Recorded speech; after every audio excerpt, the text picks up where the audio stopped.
살아가는 동안에 나의 힘을 의지할 수 없으니 기도하고 낙심하지 말 것은 주께서 참 소망이 되심이라. 하나님의 꿈이 나의 비전이 되고 예수님의 성품이 나의 인격이 되고 성령님의 권능이 나의 능력이 되길 원하고 바라고 기도합니다.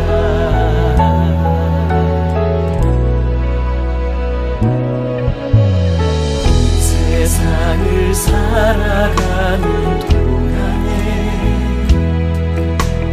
나의 힘을 의지할 수 없으니 기도하고 낙심하지 말 것은 주께서 참 소망이 되심이라. 주의 길을 걸어가는 동안에 세상에 거두지할 수 없으니 감사하고 낙심하지 말 것은 주께서 참 기쁨이 되시니라. 하나님의 꿈이 나의 비전이 되고 예수님의 성품이 나의 인격이 되고 성령님의 권능이 나의 능력이 되길 원하고 바라고 기도합니다.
비전이 되고 예수님의 성품이 나의 인격이 되고 성령님의 권능이 나의 능력이 되길 원하고 바라고 기도합니다.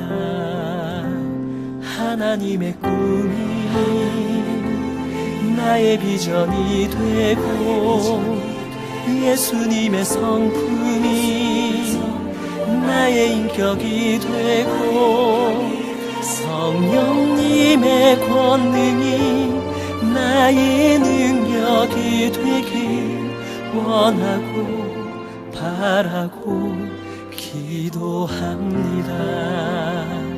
원하고 바라고 기도합니다. 원하고 바라고 기도합니다.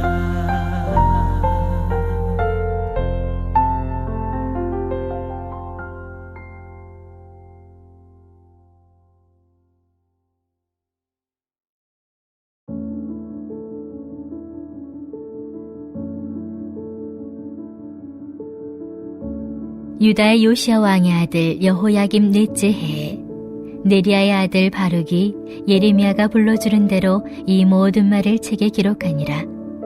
그때 선지자 예레미야가 그에게 말하이르되, 바룩아, 이스라엘의 하나님 여호와께서 내게 이같이 말씀하셨느니라.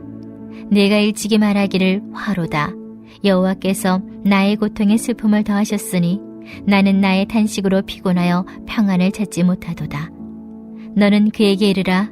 여호와께서 이와 같이 말씀하시기를, 보라, 나는 내가 세운 것을 헐기도 하며 내가 심은 것을 뽑기도 하나니 온 땅에 그리하겠거늘. 내가 너를 위하여 큰 일을 찾느냐? 그것을 찾지 말라. 보라, 내가 모든 육체의 재난을 내리리라. 그러나 내가 가는 모든 곳에서는 내가 너에게 내 생명을 노량물 주듯 하리라. 여호와의 말씀이니라. 아멘. 할렐루야. 새벽을 깨워 영상으로 예배를 드리는 성도님들을 주님의 이름으로 축복합니다. 사랑하는 성도님들, 신앙생활을 하며 믿음의 여정을 함께 걸어가는 동역자가 있다는 것은 참으로 큰 축복입니다. 서로의 고민을 나누고 진심으로 위로하고 기도하며 그렇게 손잡고 걸어갈 때 어떠한 시험과 어려움도 이겨낼 수 있습니다. 여러분에게는 그러한 믿음의 동역자가 있으신가요? 바룩은 아마도 예레미야에게 그런 존재가 아니었을까 생각합니다. 그는 예레미야의 서기관이었습니다. 예레미야가 하나님의 말씀을 대언할 때 그 말씀을 받고 두루마리를 기록했으며 성전에 가서 거룩한 말씀을 낭독하는 일을 했습니다.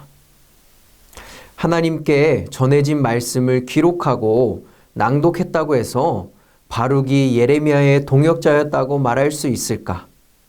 하지만 그는 단순히 하나님의 말씀을 기록하는 것에서 끝나지 않았습니다. 그것을 넘어서 예레미야와 같은 생각, 같은 마음으로 이스라엘을 향한 애끓는 마음을 지녔던 자입니다. 예레미야가 처음 예언자로 부름받았던 요시야 왕 때부터 여호야김 제4년에 이르기까지 여호와의 말씀을 별도의 두루마리에 적어서 모든 유다 백성과 왕에게 전달하며 오랜 시간 하나님이 주신 사명을 위해 함께 달려온 친구였습니다. 이 새벽 말씀을 나누며 성도님들을 위해 축복하고 기도합니다. 이처럼 여러분들에게도 믿음의 친구, 동역자가 있기를 주님의 이름으로 간절히 축원합니다. 주신 사명을 위해 함께 분투하며 애쓰고 이 세상에서 더불어 함께 하나님의 나라를 이루어가는 기쁨이 있는 그런 하루가 되기를 소망합니다. 오늘 본문 말씀의 주인공은 예레미야가 아닌 그의 동역자 바룩의 이야기입니다. 여호야김 4년째 되는 어느 날 바룩은 예레미야가 이야기한 하나님의 말씀을 전부 책에 받아 적습니다. 그리고 왕 앞에서 그 내용을 낭독하지요. 이때 왕은 겸손히 하나님의 말씀을 받는 것이 아니라 그 두루마리를 화롯불에 던져 다 태워버립니다.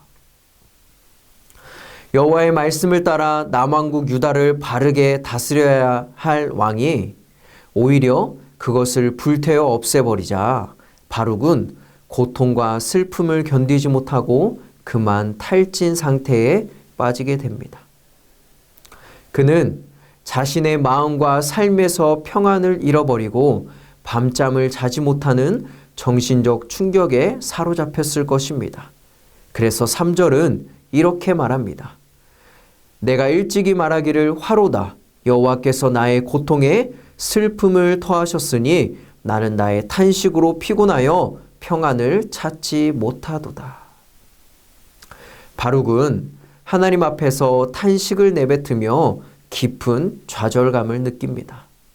그런데 이때 하나님은 슬픔과 탄식에 빠져 있는 그를 향해 위로와 구원의 말씀을 동역자인 예레미야를 통해서 전하십니다. 45장 1절의 하반절과 2절을 보니 예레미야가 그에게 말하여 이르되 바로가 이스라엘의 하나님 여호와께서 내게 이같이 말씀하셨느니라. 믿음의 동역자 예레미야를 통해 바룩은 하나님의 위로의 말씀을 듣습니다. 사랑하는 성도님들, 이것을 통해 우리는 무엇을 깨달을 수 있을까요? 바로 하나님은 당신의 자녀들의 탄식 소리를 그냥 지나치지 않는다는 것입니다. 여러분, 이스라엘 역사에서 잊을 수 없는 하나님의 은혜, 출애굽 사건이 어디에서부터 시작되었습니까? 바로 이스라엘 백성들이 하나님을 향해 울부짖는 것에서부터 시작되었습니다. 요셉을 알지 못하는 새 왕이 일어나 애굽을 다스립니다. 이 가운데 이스라엘 자손은 생육하고 번성하고 온 땅에 가득합니다. 애국 사람들이 괴롭히고 학대할수록 더욱 번성하여 성경은 애굽 사람이 이스라엘 자손들로 말미암아 근심하였다라고 이야기하지요. 그래서 더 많은 노역으로 힘들게 합니다. 그러자 이스라엘 백성들이 하나님을 찾습니다. 출애굽기 2장 23절은 다음과 같이 말합니다. 여러 해 후에 애굽 왕은 죽었고 이스라엘 자손은 고된 노동으로 말미암아 탄식하며 부르짖으니 그 고된 노동으로 말미암아 부르짖는 소리가 하나님께 상달된지라. 이들의 탄식과 부르짖음이 누구에게 상달되었습니까? 하나님에게. 이는 곧 하나님께서 이들의 소리를 외면하지 않고 들으셨다라는 것을 이야기하는 것입니다. 여러분, 또한 엘리야는 갈멜산에서 바알을 섬기는 450명의 선지자들 앞에서 하나님만이 참된 신, 온 땅의 주인임을 보여줍니다. 이로 인해 내가 반드시 너를 죽이겠다라고 말하는 이세벨을 피해 도망을 가지요. 몸과 마음 모두 지친 엘리야는 하나님께 이렇게 기도합니다. 아마도 작은 신음소리로 말했을 것입니다. 하나님, 차라리 내 생명을 거두어 주옵소서. 그리고선 지쳐서 로뎀나무 아래 잠이 들지요. 그때 하나님은 엘리야에게 천사를 보내 그를 위로합니다. 결코 책망하지 않습니다. 천사가 나타나 그를 어루만지며 먹을 것을 줍니다. 여러분, 이것은 곧 천사가 어루만지는 것이 아니라 하나님이 하시는 것입니다. 먹을 것과 함께 위로를 얻은 엘리야는 힘을 내어 40주 40야를 가서 호렙산에 이르렀다라고 성경은 이야기합니다. 하나님은 애굽에 종살이하던 이스라엘도, 그리고 이세벨에게 쫓겨 차라리 죽여달라고 하는 엘리야도, 또 오늘 깊은 탄식과 절망에 빠진 바룩도 그냥 지나치지 않으시고 사랑과 따뜻함으로 안아주십니다. 그리고 4절에서 바룩에게 이르시기를 내가 예레미야에게 처음 주었던 그 사명, 이스라엘을 헐고 또 심은 것을 뽑고 다시 세울 것이라는 약속을 다시 한번 말씀하시면서 확인시켜 주십니다. 이는 곧 흔들리지 말고 주신 사명을 완수하기 위해 달려가라 라는 하나님의 격려의 말씀입니다. 사랑하는 성도님들, 하나님은 슬퍼하며 탄식하는 당신의 자녀들의 신음소리를 외면하지 않으시는 분임을 반드시 기억하기 원합니다. 그래서 우리는 어떠한 상황 가운데서도 매일매일 그분 앞에 더 가까이 나아가야 합니다. 그리고 주님이 걸어가라 하신 그 길, 벗어나지도 멈추지도 않고 끝까지 완수하는 그 길을 충성스럽게 감당하는 하나님의 자녀가 되어야 합니다. 여러분, 실망하지 마십시오. 하나님께서 우리와 함께 하십니다. 이어서 5절의 말씀을 보면 하나님이 바룩에게 다음과 같이 말씀하십니다. 내가 너를 위하여 큰 일을 찾느냐? 여러분, 바룩의 형제인 스라야는 시드기야 왕의 병창감이었습니다. 이는 곧 바룩이 명문가 출신이라는 사실을 암시합니다. 이러한 사실을 잘 알고 있던 예레미야는 서기관으로서 얼마든지 출세하고 성공할 수 있는 조건을 가진 바룩이 하나님의 일보다는 순전히 자기 자신과 관련된 큰 일을 찾고 있음을 지적합니다. 그러면서 자신의 출세나 성공보다는 하나님의 일, 곧 바로에게 주신 사명, 여호와 하나님이 유다 땅에 재앙과 심판을 내리실 것을 전하는 일에 더 큰 관심을 가질 것을 요구하십니다. 사랑하는 성도님들, 이 세상에는 두 부류의 사람이 있습니다. 자신의 출세나 성공을 위해 사는 사람, 그리고 하나님이 주신 말씀, 곧 사명을 위해 사는 사람. 여러분들은 어떤 사람입니까? 우리가 잊지 말아야 할 것은 하나님의 일, 그분이 주신 사명을 위해 사는 사람에게 하나님은 그 생명을 붙드시고 지켜주실 것을 약속하십니다.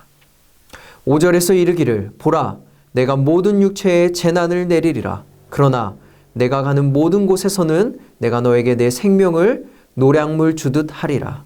여호와의 말씀이니라.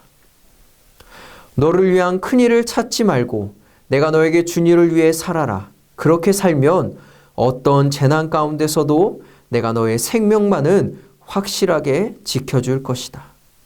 노량물을 얻듯이 너는 너의 생명을 덤으로 얻을 것이다. 여러분, 이것이 사명을 위해 사는 사람이 얻는 축복이요 은혜입니다. 그러므로 다른 사람들은 모두 자기를 위해 살아도 이 시간 말씀을 듣는 저와 여러분들은 하나님의 일, 나에게 맡겨주신 사명을 위해 살아가는 복된 자들이 되기를 소망합니다.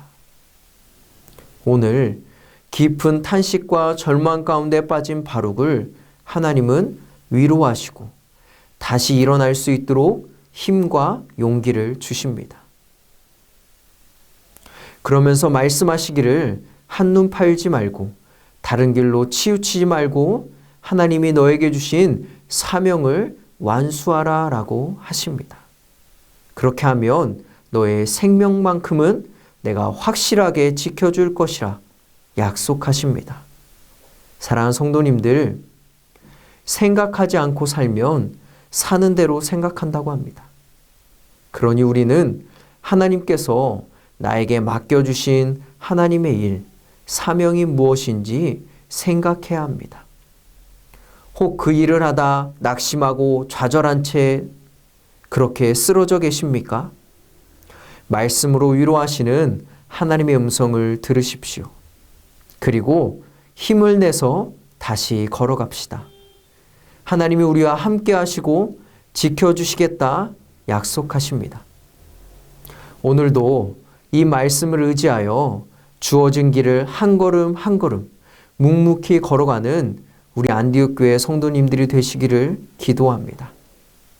그래서 오늘도 하나님의 기쁨이요 충성된 일꾼으로 살아가는 저와 여러분들이 되시기를 주님의 이름으로 간절히 축원합니다. 우리 함께 이 시간에 기도하기 원합니다. 먼저 첫 번째, 하나님의 일, 주신 사명을 위해 사는 자가 되게 하소서. 그 길을 가는 동안 만나는 절망과 어려움 가운데서도 하나님의 약속을 굳게 붙들게 하소서. 두 번째, 코로나19 어려움 가운데서도 하나님을 전적으로 신뢰하며 굳건한 믿음으로 이겨내게 하소서. 특별히 곳곳에 흩어져 복음을 전하는 선교사님들의 생명과 삶을 지켜주소서. 우리 함께 이 시간에 기도하도록 하겠습니다.